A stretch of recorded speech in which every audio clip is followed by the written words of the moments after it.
Hey guys, Professor Bill, Comic Book University, and Killers, issue number 2. Yeah, I know. Usually always get the physical copy. In this particular case, I thought to myself, I'm not going to get the comic book. I'm not interested. I refuse to be interested, because even though issue 1 was, well, pun, a killer, I got to slow down on all the comic books I'm reading. I'm getting way too many comic books. Then all of a sudden, Valiant Comics contacts me.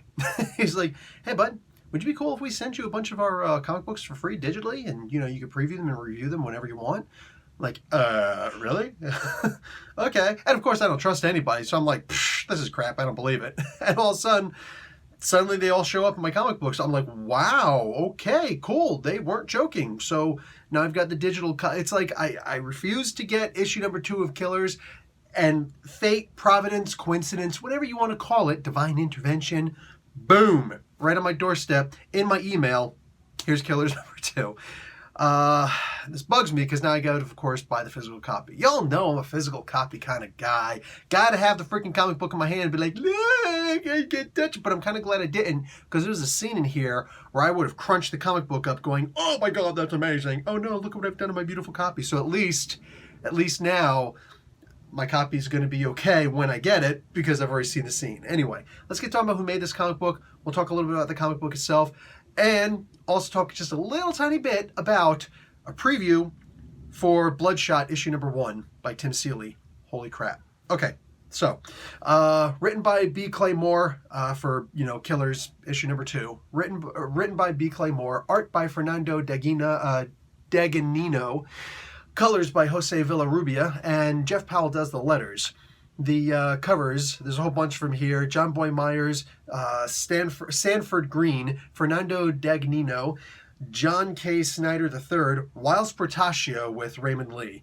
So I just got finished meeting Wiles Portacio recently at Fan Expo Canada. He's an amazing human being. Also met Heather Antos, one of the editors for Valiant, and amazing freaking human being. And she's not editing this. I'm so terribly disappointed. Anyway, this was such a good comic book. This is such a great issue. Man, I think this is going to have to be pull list material right here. Real talk. Like, I don't think I can back off of this comic book. Everything is action, except that sometimes you get a little breath in the communication while they're kicking each other's butts to say, hey, you know why this is happening? It's like, are you serious?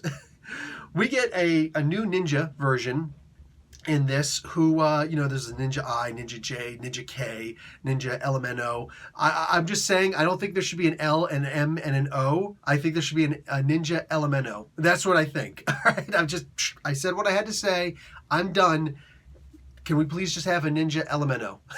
And then go to PQR, all that good stuff. Wow, that would be great. That being said, yeah, dude, this new ninja dude is freaking awesome. He apparently causes hallucinations with his ki, and he's able to, whatever, he's supposed to be, but he's not very good at it because he hasn't been practicing it apparently, or the other ninja was just too good. The other ninja, for her part, we get to see what her power is. You want to know what it is? You'll know as soon as you buy and read the book, because holy crap. And the funny part is it didn't work either. It was so perfect that it didn't work, and it wound up leading to that moment where she's using her katana, and there's a scene where I'm just like, oh, and like I said, I would have actually crunched my comic book if I was holding it. It was this one lousy panel, and it lets me realize, man, between this and the preview for Tim Seeley's Bloodshot issue number 1, which will come out on the 25th of September. On the 18th of September, issue number 3 of Killers 2 will come out. So boom, just week after week of awesomeness.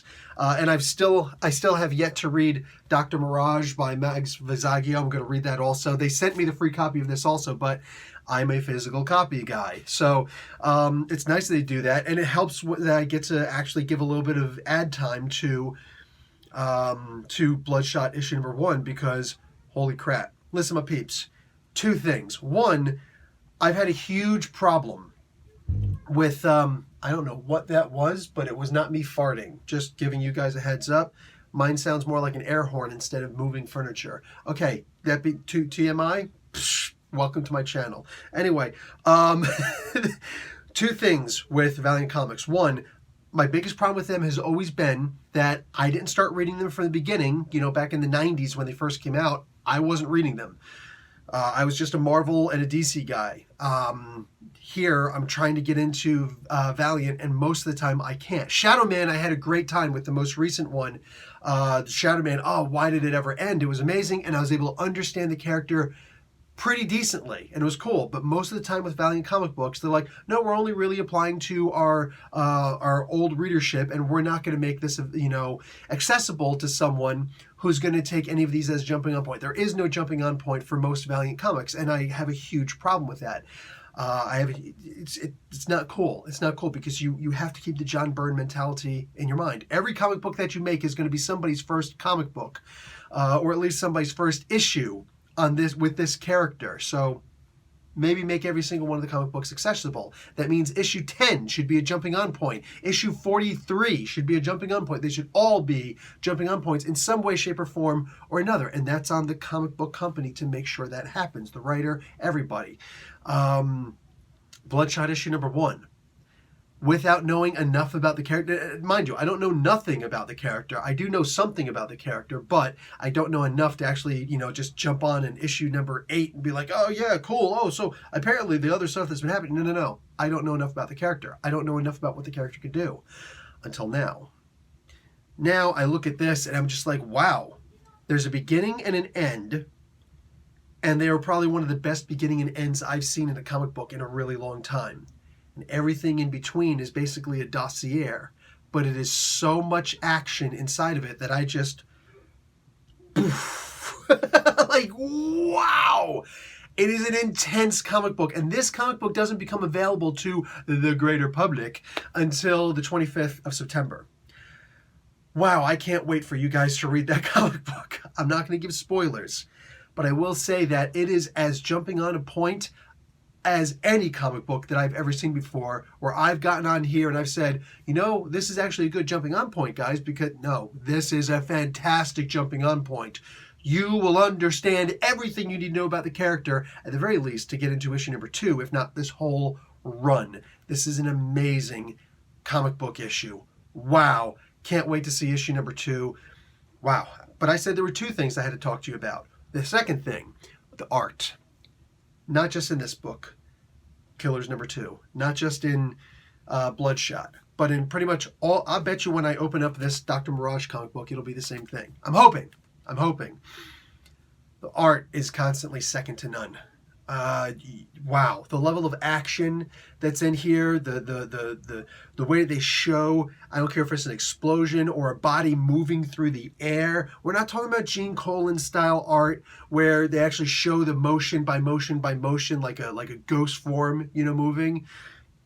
Although I would not be averse to seeing that. And it's not the, Jack Kirby style of, these impossible movements that show you exactly what he's trying to do. It's more of a concept of motion as opposed to a actual physics motion.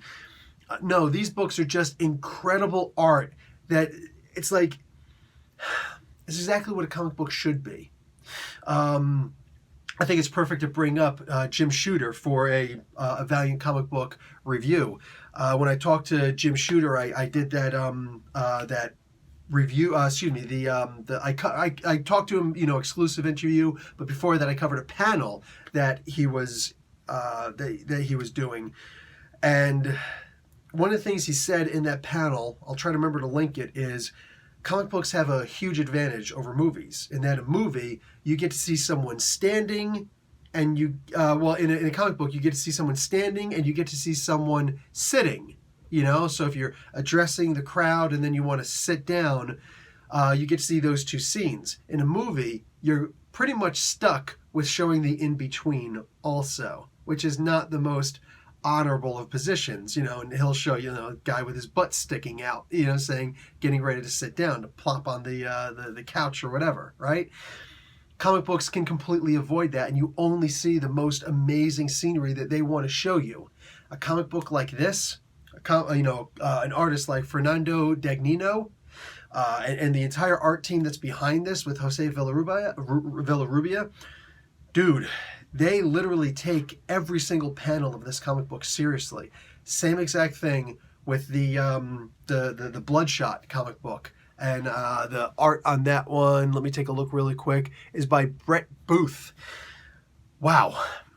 They do not take comic book art in anything less than the utmost serious context.